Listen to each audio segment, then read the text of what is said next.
There's another moment as we get into this, and this is McDonald escorting Caesar along, and they kind of go up the flight of stairs to a little area where he'll eventually work with Lisa in the card catalog, like I mentioned. There's a guy with very wavy 70s hair, and it is great hair. I mean, that dude he looks like a future serial killer. Let's be quite honest. He looks like a little Ted Bundy starter kit, but he's wearing his little black suit, and he speaks. But did you notice? I swear, show me where his lips are ever moving. There's a voice that's in the soundtrack that's supposed to be him. His lips don't move. I'm watching it right now. No, I'm watching it right now, and I see what you're talking about. He nods his head. He gets a little red card, and a voice comes out, but there are no lips moving. And he pushes Caesar. Right. Yeah. It's just one of those, you can get away with those kind of things. And there are often times when you watch a film and you can see an over-the-shoulder shot and the person... Yeah, but you don't see his face. Well, but you can see, like, if it's over their shoulder, you don't see their face, but you see their jaw moving. The jawline might not sync up. Yeah. Right, and it doesn't exactly sync up, but you at least then kind of go, okay, well, they're moving. Your brain kind of smooths over it. But in this, it's like, dude's got telepathy working. There's something just Caesar has never really shown what to do. Mm-hmm. The McDonald says the ape has been assigned to the command post. What's his name? Caesar. Start him in the files and low priority traffic. Okay, so maybe it's a traffic center. I don't know. They're handling just driving or airspace helicopters. Yes, sir. And then he puts a band on, shoves him. He just expects Caesar to know what he's supposed to do. Like it just like. Oh yeah, he puts stuff in his hands and says, "Do." I mean, do what? Throw it in the air? Wipe my ass with it? What the fuck am I supposed to do with it? Well, and I also think when Caesar gets the band on his arm, he immediately turns and looks at the symbol. We as a viewer don't ever get that tight shot. What would have been nice is two shots here. Two shots added to what's there. Put it on his arm. Cut to over Caesar's shoulder as his paw is kind of looking at the symbol. Then back over the other side. You've already established that. You can look back at him as he kind of squints his face and tries to figure out what it is. You're telling a story. Anytime you introduce an element, you're telling a story. They don't tell us a story. It's just this stupid armband that I can't figure out. It's a yellow dot with something that kind of looks like a black envelope, but I don't know what it is, and it never comes to mean anything. Even its power over the apes to be marked like that never means anything. If you're going to tell something of the Holocaust and you put the yellow star upon someone, it means something every time we see it. This is just like, okay, that's part of the costume. Yeah. Well, let me. The other thing that I kind of. Okay, she does have cards. Cool. It's a very small card catalog. There's like just one stack of index in it. For a second, it looked like she wasn't even anything in there, but there is. But then she gets called away, and they go, Lisa. She kind of gets pulled away, and I'm like, how did Lisa get there? Yeah, what are the odds that he keeps running into the same three apes over and over again when they're supposed to be, I'm assuming an ape per person pretty much. So. Well, did Mrs. What's-Her-Name just kind of get mad at her and kick her out? I mean, why is she suddenly there? You got the wrong book. You can't do my hair right. Get out of here. Kinda. Poor Lisa. She got reassigned to the command center, too. She didn't know how to make a drink. Don't you think it would have been... Maybe it's like an Uber thing. When your ape is not being used, it's reassigned to another place, and I can call one in, and then I get it back when I need it. Yeah, maybe. That makes sense. Don't you think it would have been nice in the moment? It's Aper, not Uber.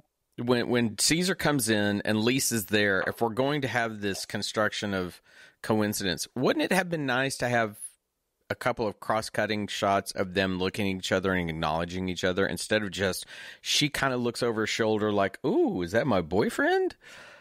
And just anything to visually have them acknowledge each other. Then those moments, then we kind of are willing to go, oh, we know that they've connected somehow. But there's nothing. It just plays out. It kind of goes back to your point about the sea not having any light. They're still being shot with the same light. And so any emotion between the two of them is lost in the fact that they're both kind of in shadows. Yeah. And the shadows are not played to an effect that make it Exactly. dangerous or serious or exciting or interesting. We're dealing with the same one light. And there you go. Exactly. If you use the shadow as, and this is going to sound so romantic and drippy, but it's kind of true that the shadow is there. It's ominous over them, yet they find each other amidst it. There's just enough light for their eyes to connect. That constructs, and then they've connected. They're there together. By the way, to Sean's point, the whole do with when he hands him the red card. Yeah. Why doesn't he say file? Yeah. Okay. Yeah. Now I get it. File. Okay. Oh, okay. Yeah, that would make sense. But you're right. From now on, whenever I talk to you two guys, I'm just going to say do. Yeah. Podcast.